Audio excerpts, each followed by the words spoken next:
All right, so what do we conclude from this? Do we reject or fail to reject the null hypothesis?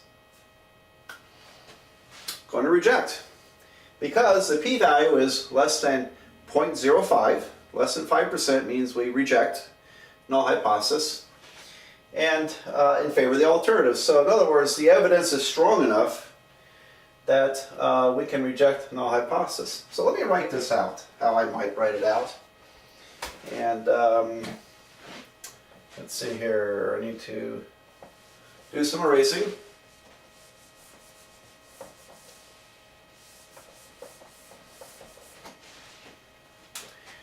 All right, so we reject null hypothesis in favor of the alternative with p equal to 0.0078. In plainer English, we could say there is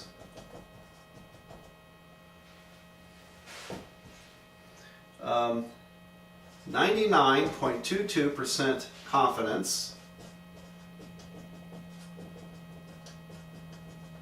that this city's drive-alone rate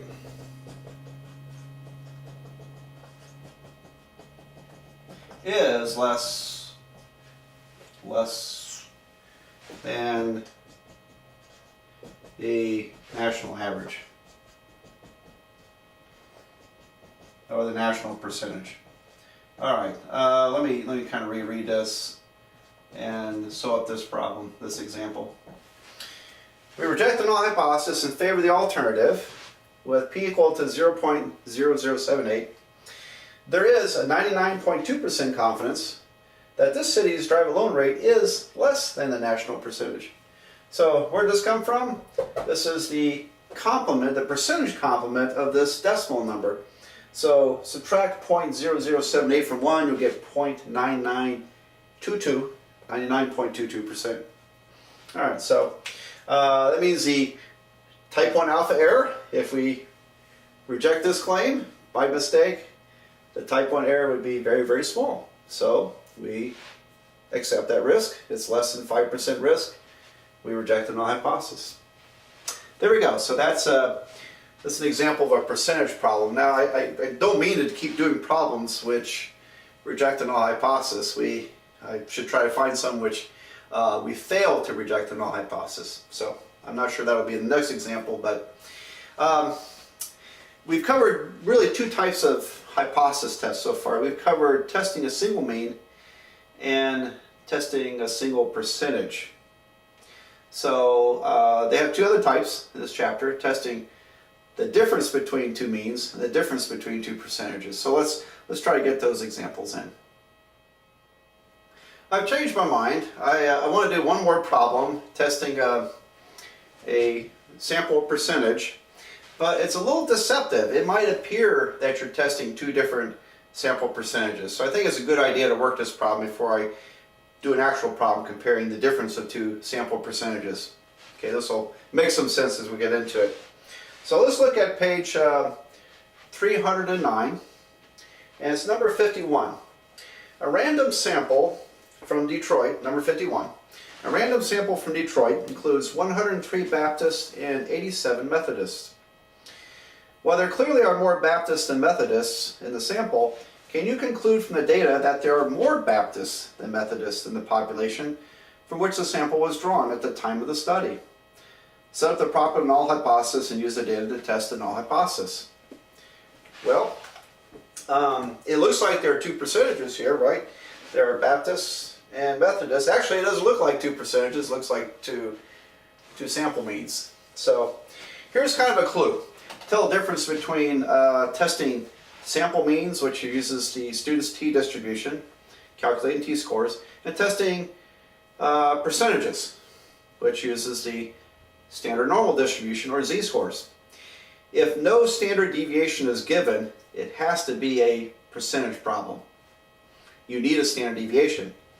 And actually the standard deviation is kind of buried in the percentage problems. It can be calculated from the percentages, but we don't. That's buried in the formulas.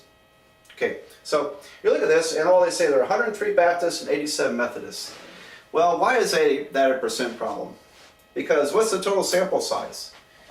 Sample size was 103 plus 87, 190 people. And how many were, let's pick on the Baptists. That's the first one there. How many were Baptists? Well, 103 out of 190, I believe that's 54%. Let me check it. 103 divided by 190 is 54%. 54% are Baptists in Detroit, according to the survey. All right, it's only a survey of 190 people, and there are a lot more people in Detroit than this. And of course, there are a lot of people who are not Baptist or Methodist. This is just looking at these two groups together here. All right, so 54% are Baptist, and which means how many are Methodist? It would be 46%, wouldn't it? So the percentage, here's the key thing, the percentage that are Methodists depends upon the percentage that are Baptists out of the sample. One comes from the other. They're not two independent samples. And then we'll see that in a future example, where we have two independent samples, different percentages. All right, so that's a pretty key distinction there as well. So how would we set this hypothesis test up? Well, null hypothesis would state what? See, we're testing to see if there are more Baptists than Methodists in Detroit. Is there enough evidence here to show that? And by the way, there is an answer to this question, isn't there? If we were able to go to and count everyone, do a full census of Detroit by denomination, religion, what have you, we would answer this question. Are there more Baptists than Methodists, or is it the other way around? It'd be extremely unlikely with many thousands of people in each group that you would have the exact number, wouldn't you? So there is an answer to this question. We may not answer it with this small sample size.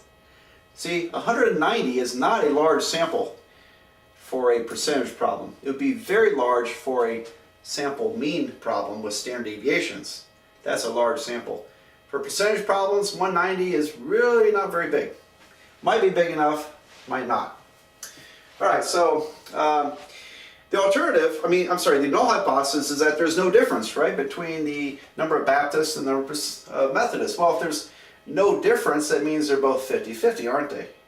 So let's call the the null hypothesis 50%. In other words, they're the same